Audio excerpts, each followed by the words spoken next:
சளி இருமல் காய்ச்சல்லாம் சரியாக இந்த ஒரு மருந்து குழம்பு போதும். கடுகு 1/2 டீஸ்பூன், பெருங்காயம் 2, சுக்கு கொஞ்சமாக, பெப்பர் 1 டீஸ்பூன், கருவேப்பிலை 1/4 டீஸ்பூன், வெந்தயம் 1/2 டீஸ்பூன், சீரகம் இதெல்லாம் ட்ரை ரோஸ்ட் பண்ணிக்கலாம். நல்லா பொறுமையாக வறுத்து எடுத்துகிட்டு ஒரு பிளேட்டுக்கு ட்ரான்ஸ்ஃபர் பண்ணிட்டேன். இது கொஞ்சம் நேரம் ஆறட்டும். அதுக்குள்ளே 3 டேபிள் ஸ்பூன் நல்லெண்ணெய் ஊற்றிக்கலாம். இதுக்கு நல்லெண்ணெய் தான் ஊற்றணும். 1/4 டீஸ்பூன் வெந்தயம், 1/4 டீஸ்பூன் பெப்பர், 1/4 டீஸ்பூன் உளுந்து, கடுகும், கொஞ்சமாக கருவேப்பிலை.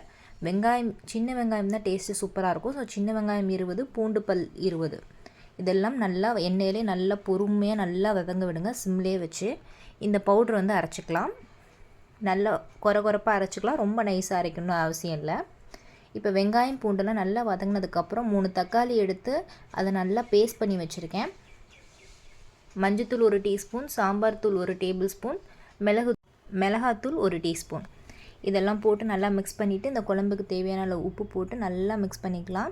இந்த குழம்பு நல்லா கொதித்து எண்ணெய் பிரிஞ்சு வரணும். எண்ணெய் பிரிஞ்சு வர சமயத்தில் ஒரு சின்ன லெமன் சைஸ் புளியை கரைச்சி அதில் ஊற்றிக்கலாம். அது நல்லா அதோட பச்சை வாசனை போட்டு நல்லா திக்கான கிரேவி வரப்போ நம்ம அரைச்சி இந்த பவுடரையும் போட்டு நல்லா மிக்ஸ் பண்ணிவிட்டு லாஸ்ட்டாக இறக்க போகிறதுக்கு ஒரு 5 நிமிஷம் முன்னாடி ஒரே 1 டீஸ்பூன் வெல்லம் அல்லனா நாட்டு சக்கரை ஏதோ ஒன்று ஆட் பண்ணிக்கோங்க. உங்கள் விருப்பம் தான். சூப்பரான மருந்து குழம்பு ரெடி ஆயிடுச்சு. சளி இருமல் காய்ச்சல் தொண்டை எல்லாத்துக்குமே சூப்பராக இருக்கும். இதோட ஒரு பெப்பர் தூக்கலான ஒரு ஆம்லேட் போட்டு சாப்பிட்டா செம்மையாக இருக்கும். ஸோ கண்டிப்பாக ட்ரை பண்ணி பாருங்கள். இந்த வீடியோ பிடிச்சிருந்தால் லைக் பண்ணிக்கோங்க, சப்ஸ்கிரைப் பண்ணிக்கோங்க, நோட்டிஃபிகேஷன் பெல் ஐக்கனை கிளிக் பண்ணிக்கோங்க.